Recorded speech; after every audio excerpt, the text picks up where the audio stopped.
31 જુલાઈથી લઈને 4 ઓગસ્ટ સુધીમાં ફરીથી બીજો એક વરસાદી નવો રાઉન્ડ આવશે અને એ વરસાદી રાઉન્ડ છે એ પણ સાર્વત્રિક હશે. તો એ સિસ્ટમ વડોદરા આસપાસ થઈને ભાવનગર, બોટાદ, મોરબી, સુરેન્દ્રનગરના અમુક પાર્ટ, રાજકોટના અમુક પાર્ટ થઈ અને પશ્ચિમ સૌરાષ્ટ્ર, દ્વારકા, જામનગર ઉપર થઈ અને એ સિસ્ટમ અરબ સાગરમાં પશ્ચિમ દિશામાં આગળ નીકળે તેવી સંભાવનાઓ છે. એટલે જૂન અને જુલાઈ છે ખૂબ અસમંજસતાવાળા રહ્યા છે, પણ હવે ઓગસ્ટ અને સપ્ટેમ્બર છે એ રાબેતા મુજબના રહેવાના છે, એટલે કોઈ ચિંતાનું કારણ નથી. સિસ્ટમનો જે સેન્ટ્રલ પાર્ટ હોય એનાથી દક્ષિણના 200 કિલોમીટર હોય એમાં વરસાદનું પ્રમાણ વધારે રહે. સિસ્ટમનો સેન્ટ્રલ પાર્ટ હોય ત્યાં વરસાદનું પ્રમાણ વધારે ના રહે. જ્યાં પૂરતો વરસાદ ન હોય એ ખેડૂતોએ હજુ વાવેતરમાં ઉતાવળ ન કરવી. 31 થી 4 તારીખ વાળો રાઉન્ડ આવે છે, એ રાઉન્ડમાં વાવેતર કરવામાં આવે તો સારું રહેશે. એટલે એક કાળજી એ રાખવાની છે.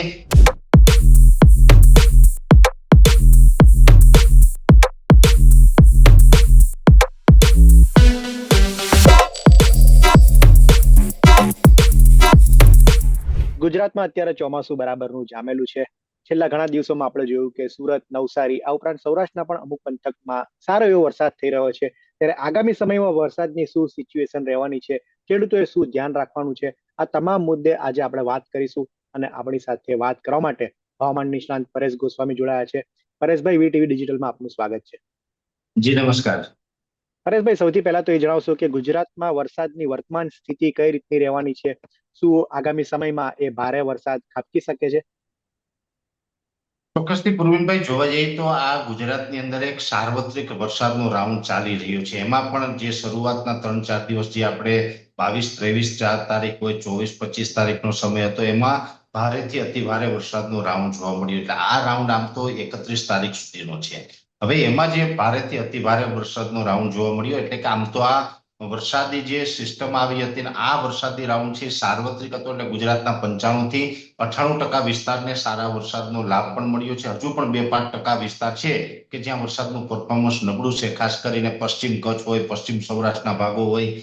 અને એ ખેડૂતો છે ક્યાંક ને ક્યાંક ચિંતામય હશે કે અમારો વિસ્તાર છે વરસાદમાં થોડોક નબળો છે, પણ ચિંતા કરવાની જરૂર નથી. હજુ આ રાઉન્ડ છે આગળ ચાલી રહ્યો છે. અને આ સાથે મહત્વના સમાચાર અત્યારે એ છે કે જે સિસ્ટમ હતી આપણી ઉપર એ તો નબળી પડી છે, પણ બંગાળની ખાડીની અંદર અત્યારે એક મજબૂત સિસ્ટમ બની ચૂકી છે. એ સિસ્ટમ છે અત્યારે ડિપ્રેશનના સ્વરૂપમાં છે. લગભગ આવનારા 24 કલાકની અંદર ડીપ ડિપ્રેશન પણ બની શકે, વધુ મજબૂત બનશે. અને આ સિસ્ટમનો જે અલગ અલગ માધ્યમોથી જે અમે પ્રિડિક્શન કર્યું છે, અલગ અલગ મોડેલોના આધારે જે અમે ચેક કર્યું છે, એ પ્રમાણે જોવા જઈએ તો આ સિસ્ટમ છે એ સૌપ્રથમ તો એ બંગાળની ખાડીમાંથી પશ્ચિમ દિશામાં આગળ વધશે અને એમાં પણ ખાસ કરીને આ સિસ્ટમ મધ્યપ્રદેશના માર્ગે થઈ અને ગુજરાત ઉપર આવે તેવી પૂરેપૂરી સંભાવનાઓ છે. ગુજરાત ઉપર આવશે એટલે લગભગ એ સિસ્ટમની એન્ટ્રી છે રાજપીપળાથી લઈને છોટાઉદેપુર સુધીનો જે વિસ્તાર છે આ વિસ્તારમાંથી એનો પ્રવેશ ગુજરાતમાં થશે. જ્યારે ગુજરાતમાં સિસ્ટમ આવશે ત્યારે ફરીથી એક વખત મજબૂત થવાની શક્યતાઓ છે. આ સિસ્ટમ આવનારા 24 કલાક દરમિયાન જે બંગાળની ખાડીનો કરંટ મળશે ત્યાં સુધી મજબૂત બનશે, તો ડિપ્રેશનમાંથી ડીપ ડિપ્રેશન થશે. એ પછી ઓડિશાના ભાગો ઉપર થઈને જેમ પશ્ચિમ દિશામાં આગળ વધશે તો એ સિસ્ટમ પછી જેમ આગળ વધે તેમ નબળી પડતી જશે, કેમ કે દરિયાથી દૂર જાય સિસ્ટમ તો સ્વાભાવિક નબળી પડતી હોય છે. તો નબળી પડતા પડતા એ સિસ્ટમ જ્યારે મધ્યપ્રદેશ ઉપર આવશે ત્યાં સુધીમાં એ ડિપ્રેશનમાંથી વેલમાર્ક લો પ્રેશરથી નબળી પડીને લો પ્રેશર બની જશે. ગુજરાતમાં જ્યારે પણ એ સિસ્ટમ પ્રવેશ કરશે ત્યારે લો પ્રેશર હશે, પણ એ સિસ્ટમનો સિયર ઝોન છે અરબ સાગર સુધી લંબાય અને અરબ સાગર પણ અત્યારે કહી શકાય કે ફેવરેબલ છે. અરબ સાગરમાં પણ કરંટ છે, એટલે અરબ સાગર છે એને કેશાકર્ષણના ભાગરૂપે ભેજ પૂરો પાડવાનું કામ કરશે, એક નવી એનર્જી આપશે એ સિસ્ટમને. એટલે સિસ્ટમ ગુજરાત ઉપર આવતાની સાથે ફરીથી પાછી મજબૂત થશે એટલે વેલમાર્ક લો પ્રેશરમાંથી વેલમાર્ક લો પ્રેશરમાં ફેરવાઈ જશે. જેને કારણે અત્યારે તો જે વરસાદનો રાઉન્ડ ચાલી રહ્યો છે, પણ 31 જુલાઈથી લઈને 4 ઓગસ્ટ સુધીમાં ફરીથી બીજો એક વરસાદી નવો રાઉન્ડ આવશે અને એ વરસાદી રાઉન્ડ છે એ પણ સાર્વત્રિક હશે, છૂટાછવાયો નહીં હોય. એ રાઉન્ડની અંદર પણ રાજ્યના અનેક વિસ્તારની અંદર ભારેથી અતિ ભારે વરસાદ વરસી શકે છે. હવે આમ જોવા જઈએ તો પૂર્વિનભાઈ, એ સિસ્ટમ જ્યારે ગુજરાતમાં પ્રવેશ કરશે તો 31 તારીખથી દક્ષિણ ગુજરાત અને મધ્ય ગુજરાતના અમુક વિસ્તારમાં ભારે વરસાદ પડવાની શરૂઆત પણ થઈ જશે. જેમાં ખાસ કરીને સુરત, નવસારી, વાપી, વલસાડ જેવા વિસ્તાર છે એમાં ભારે વરસાદ વરસી શકે છે. અંકલેશ્વર અને રાજપીપળા જિલ્લો છે, નર્મદા જિલ્લો, એમાં પણ ભારેથી અતિભારે વરસાદની શરૂઆત છે 31 તારીખથી થઈ શકે છે.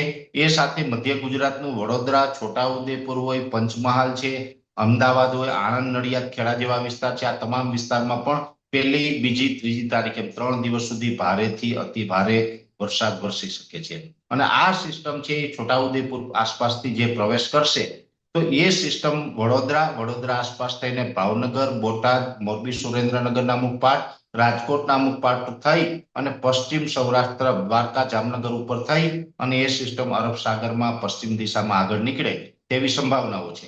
હવે આને કારણે એવું થશે કે 4 ઓગસ્ટ સુધી જે વરસાદી રાઉન્ડ ચાલશે અલગ અલગ વિસ્તારમાં, તો 31 જુલાઈથી 4 ઓગસ્ટ સુધીમાં આ સિસ્ટમ મેં આપને જણાવ્યું છોટાઉદેપુરથી દ્વારકા સુધીનો જે રૂટ છે એ ટ્રેક ઉપર ચાલવાની છે.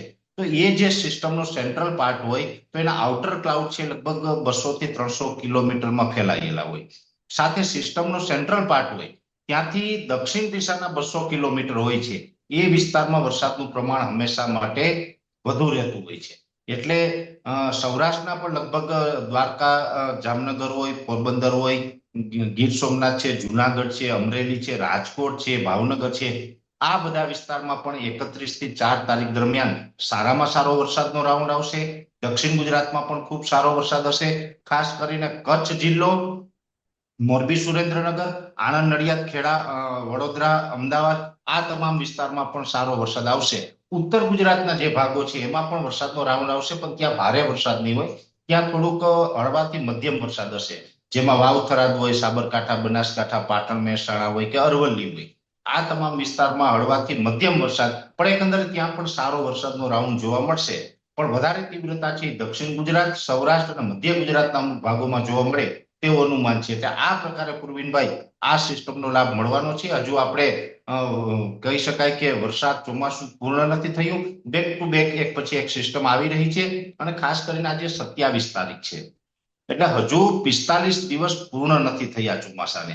ગુજરાતની અંદર 4 મહિનાનું ચોમાસું હોય, જે ચોમાસું છે એ 15 ઓગસ્ટ થી શરૂઆત થાય અને 15 ઓક્ટોબર સુધી આ ચોમાસું ચાલે છે. તો હજુ તો 27 જુલાઈ છે એટલે ચોમાસું પૂર્ણ નથી થયું. ચોમાસું હજુ આગળ ઘણું બધું બાકી છે, 50% કરતા વધારે ચોમાસું બાકી છે. એટલે આગળ ઉપર પણ આ રીતે વરસાદ પડવાના છે. ખાસ કરીને જે અલ્નીનોની વાત છે તો અલ્નીનોની અંદર અનેક મિત્રો જ્યારે એપ્રિલ મહિનો હોય, મે મહિના દરમિયાન હોય, જૂન મહિના દરમિયાન ઘણા બધા મિત્રો ચર્ચા કરતા હતા, ત્યારે પણ અમે જણાવ્યું હતું કે ભાઈ અલ્નીનો સક્રિય થવાનો છે, એમાં કોઈ શંકાને સ્થાન નથી. અલ્નીનો સક્રિય થશે પણ આયોડી પોઝિટિવ ફેઝમાં રહેશે, જેને કારણે ગુજરાતનું ચોમાસું સારું થવાનું છે. તો એ જ પ્રકારે અત્યારે અલ્નીનો તો સક્રિય થયો જ છે. અલ્નીનો એટલે કે પ્રશાંત મહાસાગરનું તાપમાન અત્યારે નોર્મલ કરતા 2.5 ડિગ્રી તો જુલાઈની 15 તારીખ સુધીમાં આવી ગયું અને હજુ પણ આ તાપમાન લગભગ થોડા દિવસની અંદર વધુ ઊંચું જાય તેવી સંભાવનાઓ છે. એટલે ઓગસ્ટ અને સપ્ટેમ્બર દરમિયાન તો અલ્નીનો છે ખૂબ સ્ટ્રોંગ રહેવાનો છે. ખૂબ સ્ટ્રોંગ જોવા મળે એટલે સુપર અલ્નીનો થઈ શકે છે.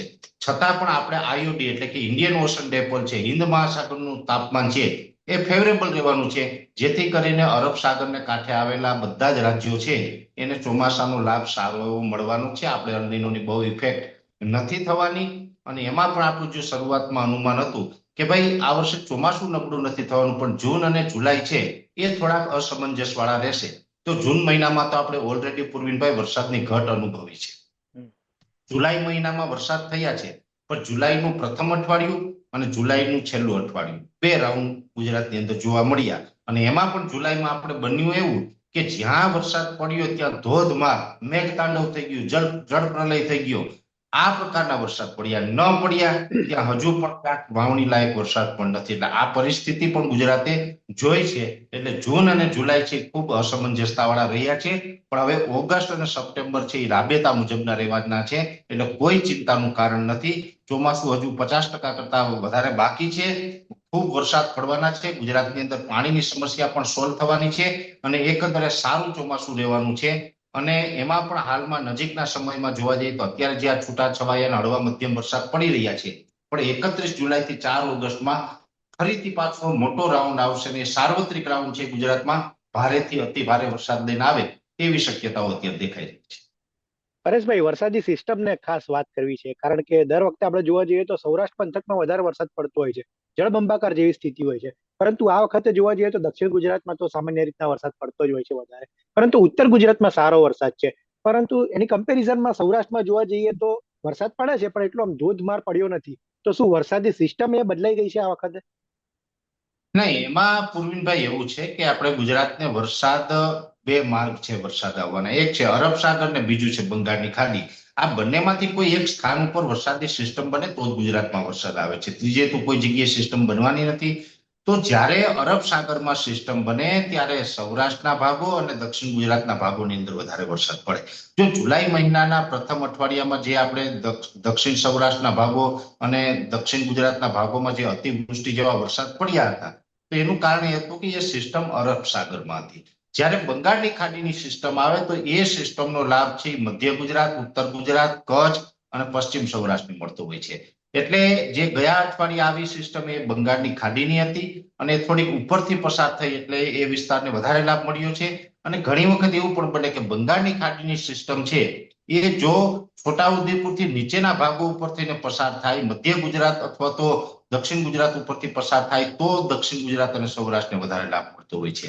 હવે ગયા રાઉન્ડની અંદર એવું હતું કે એ સિસ્ટમ વધારે ઉપર હતી એટલે સિસ્ટમ તો ગુજરાત ઉપરથી પસાર પણ નથી થઈ. જો હવે આમાં ઘણા બધા મિત્રોને અસમંજસતા હશે કે આ જે વરસાદ પડ્યા 22, 23 જુલાઈ, 24 જુલાઈ, 25 જુલાઈ ધોધમાર વરસાદ પડ્યા, મધ્ય ગુજરાતમાં અતિવૃષ્ટિ થઈ, અમદાવાદની હાલત ખરાબ થઈ, એક એક દિવસમાં 17 થી 20 ઇંચ વરસાદ પડ્યા, તો ઘણા લોકોને એવું હશે કે સિસ્ટમ તો ત્યાંથી પસાર થઈ હશે. એવું નથી, સિસ્ટમ ગુજરાત ઉપરથી પસાર જ નથી થઈ.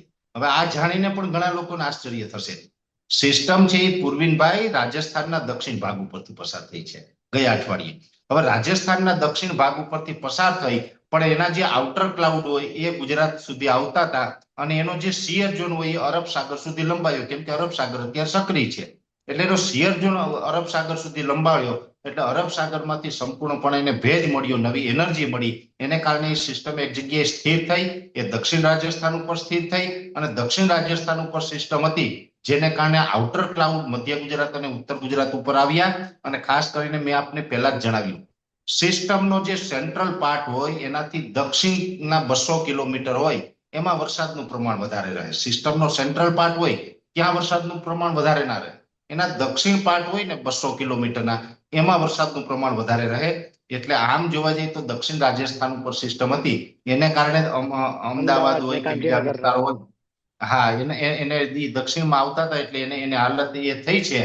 અને હવે પછીની જે સિસ્ટમ આવી રહી છે એ છોટાઉદેપુર થી ભાવનગર, બોટાદ અને મધ્ય ગુજરાત અને સૌરાષ્ટ્રના અમુક ભાગો ઉપર થઈને પશ્ચિમ દિશામાં જવાની છે, જેને કારણે મધ્ય ગુજરાતમાં સારા વરસાદ પડશે, એની સાથોસાથ દક્ષિણ અને સૌરાષ્ટ્રમાં પણ સારા વરસાદ પડશે. એટલે આ પ્રકારે સિસ્ટમનો લાભ છે એ મળતો હોય. સિસ્ટમ કયા લોકેશન ઉપરથી કયા ટ્રેક ઉપર ચાલે છે એના ઉપર ખૂબ આધાર રહેતો હોય છે.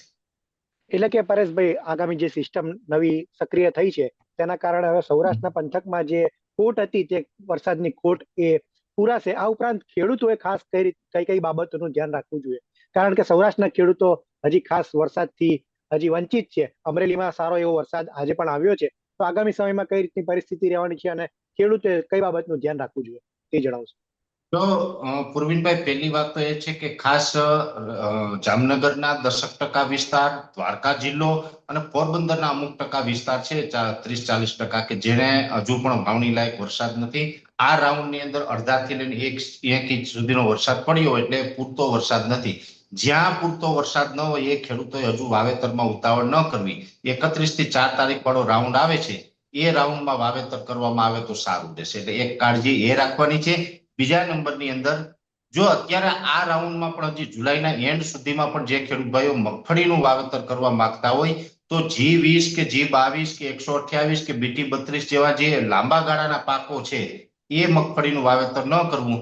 37 નંબર હોય અથવા તો 41 નંબર છે, 45 નંબર છે, 39 નંબર છે, જે 90 દિવસે પાકે છે એવી મગફળીનું વાવેતર કરવું જોઈએ. એટલે ખેડૂતોને ટૂંકમાં કહી શકાય કે આ લેટ થયું છે એમાં પણ મગફળીનું ઉત્પાદન સારું લઈ શકાય. એટલે મગફળીનું વાવેતર કરવા માંગતા હોય તો એ કરી શકે. બાકી અત્યારે હવે જુલાઈ મહિનો પૂર્ણ થશે એટલે ઓગસ્ટ મહિનો છે એની અંદર એરંડા, તુવેર અને સોયાબીન આ 3 પાક એવા છે કે એ પણ વાવેતર કરવા માટે યોગ્ય સમય ગણાય. એટલે બને ત્યાં સુધી આપણે સોયાબીન, તુવેર અથવા તો એરંડાના પાક ઉપર ખેડૂતોએ જવું જોઈએ. અને જો મગફળીનો ખૂબ આગ્રહ હોય ખેડૂતનો તો વ્યક્તિગત પોતાની રીતે નિર્ણય લઈ અને 90 દિવસે પાકતી મગફળી વાવવી, લાંબા ગાળાની મગફળી ન વાવવી. આટલું સૂચન ચોક્કસથી દેશે. બિલકુલ, પરેશભાઈ, આપ અમારી સાથે જોડાયા અને વરસાદની જે સિસ્ટમની વાત કરી, આગામી સમયમાં વરસાદ કઈ રીતનો રહેવાનો છે તે બાબતે વાત કરી, અને ખાસ કરીને ખેડૂતોએ શું બાબતની ધ્યાન રાખવાનું છે તે બાબતે વાત કરી, તે બદલ આપનો ખૂબ ખૂબ આભાર.